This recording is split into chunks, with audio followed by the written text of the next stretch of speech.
guys, welcome to my channel. If you're new here, thank you guys for watching. I'm Lynn, and today's story is going to be actually about why I graduated high school later and what problems I had and where I'm at in life now. So give this video a thumbs up, subscribe, turn your notification on, and comment down below if you guys were late graduating or if you had any problems graduating. And yeah, let's get started with the video. Okay guys, so let's start at the very beginning. So through public school, my mom, sorry, I'm gonna say a lot in this video, so I just want to let you guys know first. So at the beginning of my first public school, my mom had noticed that something had been wrong with my skills. I also say I like a lot, so I'm sorry. But anyway, so my mom had realized that I had a bunch of problems like reading, writing, a bunch of stuff like that. So she enrolled me for kindergarten. It went good. I learned a bunch, and then I made it up to grade 3. And if you guys don't know, my cousin's the same age as me. We're just a couple months apart. But anyway, so I got to grade 3, and my cousin was super smart, on the ball with everything, and I was just someone who didn't really I didn't know how to read. When I read something, I would read it backwards, and same with writing, a bunch of stuff like that. So by grade 3, they tell you that you should be knowing how to read and a bunch of stuff like that, but unfortunately I didn't.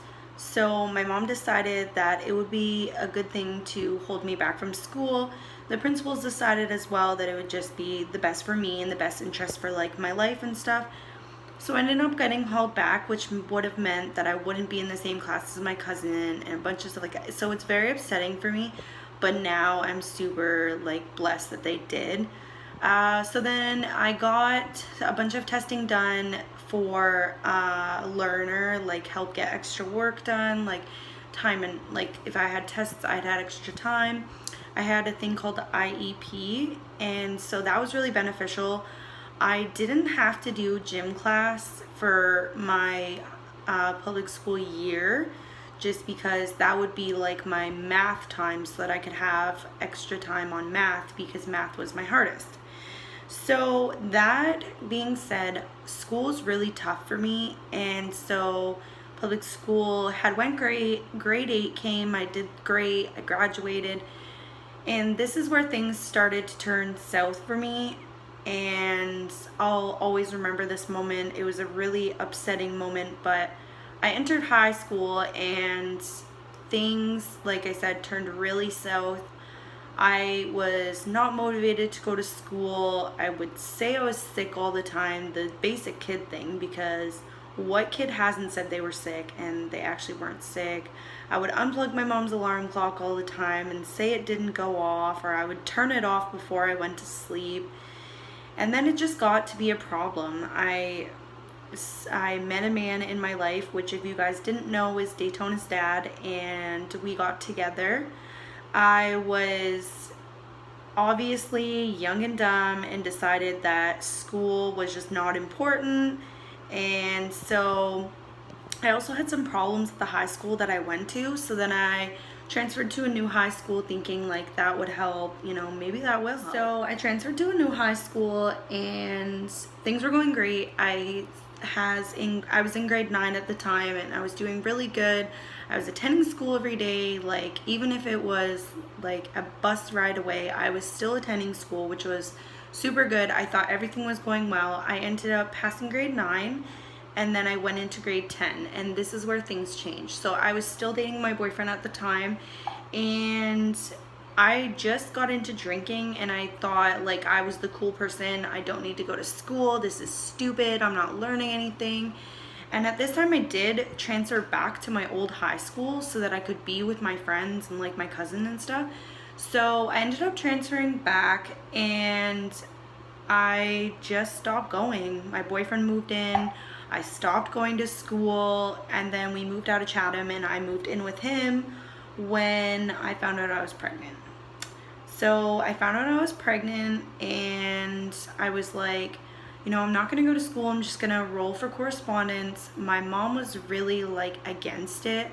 So at this time, because I was living with my boyfriend, she had to sign for it.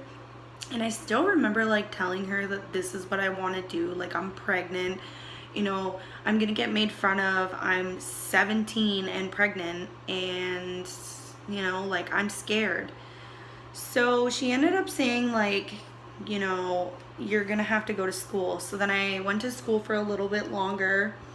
And when I was about 8 weeks pregnant, I dropped out of school again, and truancy had got involved, and I was told that I either have two options. My parents could be charged for not making me go to school, even though I was 17. I don't know. But anyway, so then I decided to just enroll back into correspondence, and I had to put in so many books a month and stuff like that, and I had to be like consistently doing my homework. So that was going good. Like, I did really good with that. And then I decided that I was going to go back to school in September, which, if you don't know, my birthday's in September, so I'd be 18 at the time.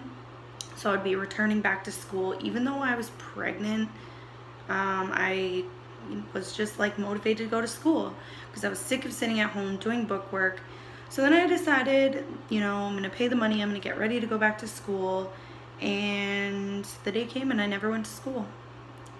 And then February 12th, 2013, I lost my daughter. As most of you guys know, I did lose my daughter, and I didn't feel like going back to school. I felt like everyone was going to ask a bunch of questions. They would just make up rumors. You know how high school is. So then I just stopped doing my correspondence. I fell into deep depression, of course. So then in 2014, I enrolled in a different program in Wallaceburg, Ontario, and I started correspondence again. I would go every Tuesday and Wednesday to a program where you can do your credits, you get the help. So then I applied for a program where you do 4 booklets. I forget the name of it, so I'm so sorry, but you do 4 booklets and you get a total of like I think it was like 11 or something credits. And at this point I only had 3 credits, so this was going to drastically help me get my grade 10 and 11 credits. So that's what I did. I ended up passing that. And then in 2015 I found out I was pregnant again, and I started a new school. I started attending a class every day. And yeah, so then my daughter was born. So you see the inconsistency. So then in 2017, I finally graduated high school. I finally got my diploma. I remember being in labor because I got admitted to the hospital at 30 weeks because I was having contractions, and I ended up bringing my books with me. So I did graduate, and as hard as it was, and like the struggle, I wish I would have stuck with it and realized that school's important and you really need your grade 12. There's not many jobs nowadays where you can actually get a job without your grade 12. So I'm really thankful for the programs and the supports I had. I had 2 amazing teachers. I had Lynn and Tracy, and this shout out's for you guys. I don't know if you'll be watching this, but I hope you guys do. Tracy helped me a really long way. She knew my struggle of what I went through. Same with Lynn. They knew everything that everything that went wrong in my life. And the biggest moment of my life was when I decided I was going to go to college. Tracy was over the moon excited. She was happy, and she actually helped me pick the program I wanted to do. At the end of my program, there's a little package you have to fill out, and it also gets you credits. I think it gets you 2 credits. It basically what you're going to do after high school, what your plans are and stuff. And that's how Tracy helped me figure out what I was going to take. Tracy, you're an amazing person, and I thank you so much from the bottom of my heart for pushing me and always making me the person I am, and I can't thank you enough. Same with Lynn. I thank you so much. You were very strict with me, but you were so amazing, and I thank you so much. So with that being said, I am now about to be a second year, soon to be graduate of developmental service worker, and I'm actually deciding to go back for my ECE or my CYW, which is child and youth worker.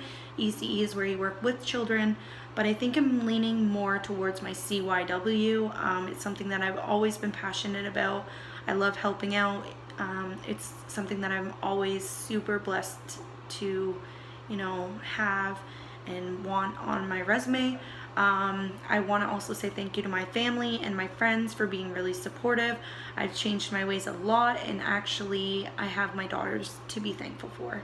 So now I'm going to kind of sit down and just give some tips and tricks and things that I found that were important for me to get through my school career. So first and foremost, I want to say don't give up. High school kind of sucks. People are gonna talk, there's gonna be drama, there's gonna be boy drama, but in the end you have to do what's best for you. And if the school setting's not working, try to go into another school, see if there's something the teachers can do. If your classes aren't what your expectations are, making sure like you're doing classes that are gonna help you in your post-secondary, college career, what you want to do in your life. I also recommend if you have a disability, or extra support programs. There's always lots of support. Your guidance counselors can help you out. If school's not something for you, I would, or if you're struggling in school, Chatham offers the SWAC program, which I attended my sister's graduation. I've heard amazing things. There's Pat Pearson. There's a bunch of things. There's Tracy and Lynn over at Adult Education. I'm sure there should be one in every location. I would check that out, and I hope you guys enjoyed this video, and thank you guys for watching, and good luck on your careers.